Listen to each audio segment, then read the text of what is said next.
What's going on, guys, and welcome to another video by LD the Trader. Today we're going to be simplifying the daily bias.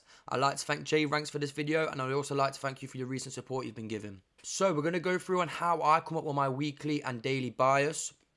This video is probably going to be a little bit longer than my recent ones just because there's quite a bit of information to get across, but nevertheless, let's jump straight in. So I always start on the weekly time frame, and I always say to myself, if I had to put money on next week, just like roulette, black and red, if I had to put money on next week, either ending or expanding, I should say, bullish or bearish, which one would I put money on? The difference between this and roulette, you can make an educational guess. It's not really 50-50. The probability sways in your favor. So this price action we're going to be going through was last week's price action. And for last week, I predicted that the market was going to mostly be bearish. I expected price to target this low here and fill this fair value gap here. So once I've got my weekly bias, I then go into the daily and start planning out my week through that. So as you can see here, what does price tell you here?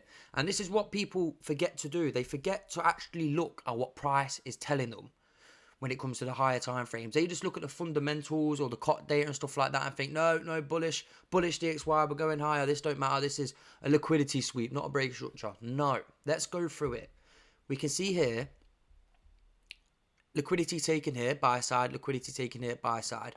We've also had here, let me just get a square, a rejection of a volume imbalance. Now, volume imbalances work as three things: resistance, support, and draw on liquidity. So whilst price was going up here, my draw was this volume imbalance. And I actually wanted price to flip this volume imbalance and use it as support and continue higher. But this has not happened. In fact, we've tapped into it, took this area of liquidity, and as we can see, rejected off of it. Within doing this, we've caused a break of structure from this low. So we'll just draw a quick line so we can all see. Make it a big structure. But there's two other things that made me bearish for this week that nobody really considers. It's in front of you. Look at what price is respecting and disrespecting. Here we can see a bearish optimal trade entry fair value gap being respected and then rejecting off. But what else do we see?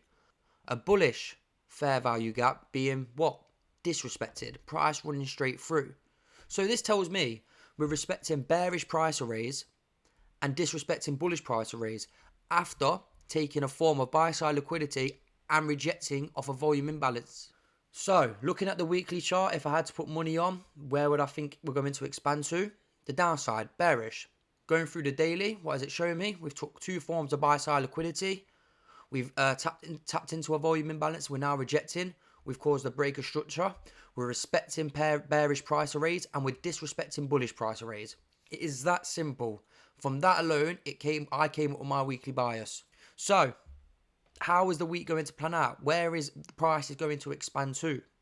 You need to remember, price always likes to go from premium to discount. Discount to premium. It's that simple. So, here, we was in a form of premium. This is a discount fair value gap with relative equal lows down here. So my bias for this week, I'm going to see if I've got a picture of it somewhere and it should go on the screen now. As you can see, my bias for the week was this fair value gap over here. Because think about it, the two jobs of the algorithm is to deliver liquidity from sell side to buy side to sell side, and to rebalance inefficiencies. So when you have two in one, relative equal lows and an imbalance there, you'd think that's quite a clear draw on liquidity. And if we go through price, 1, 2, 3, 4. You can see from Thursday, I believe this was, we exactly did that. We took these relative equal lows liquidity, we rebalanced this inefficiency, and it looks like we're going to start targeting higher prices. So now we're looking at EU. If our bias for DXY is bearish, that means our bias for EU is bullish. We cannot have the same bias for EU and DXY. So we plan EU accordingly to DXY. So what do we see here? Again, relative equal highs. Yes, they're a bit different, but retail would probably see that as a strong area of resistance. Therefore, a build-up of liquidity would be formed there. Not only that, a fair value gap in an optimal trade entry. So again, I'll load up this image. This was my bias for last week as well. And as we can see, price filled it up and started rejecting off. So that's how you do it. You want to first start with your DXY weekly. Which one, if you had to put money on, would it be bullish or bearish? Then go through your days and mark out all the confluence towards it. And then replicate it on EU or whatever you trade, and obviously do it the other way. If you're bullish on DXY, you're bearish for EU, vice versa.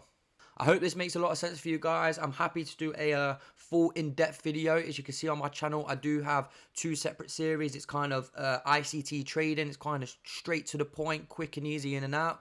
But also I have a series, only 1 video at the minute. It's just on the Power of 3, where I go fully in-depth within models and all sorts. So let me know if you like a full in-depth video, a 20-minute, 30-minute long video on how to get your daily bias, your weekly bias, and I'll be happy to do so.